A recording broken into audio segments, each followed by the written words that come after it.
भाजपकडून विधान परिषदेच्या नावांची यादी जाहीर झाली आहे।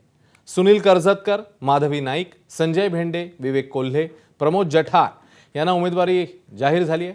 तर पोटनिवडणुकीसाठी प्रज्ञा सातव यांची उमेदवारी जाहीर झालेली पाहायला मिळते।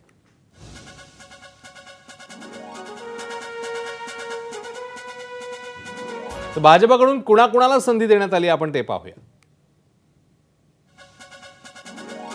सुनील कर्जतकर, प्रमोद जठार, माधवी नाईक।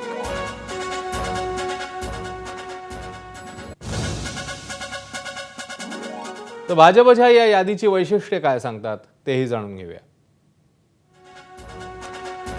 विभागनीय समतोल राखण्याचा प्रयत्न करण्यात आलाय।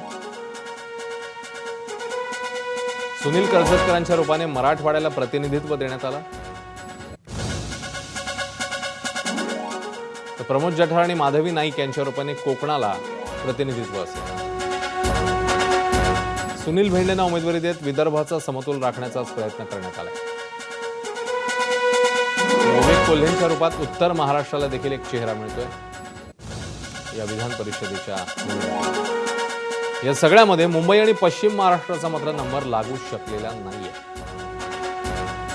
निवृत्त आमदारांचा पत्ता कट झालाय, नव्या चेहऱ्यांना स्थान देण्यात आलं।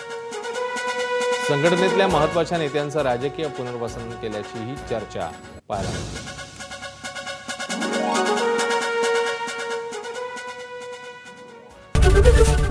एबीपी माझा, उघडा डोळे बघा नीट।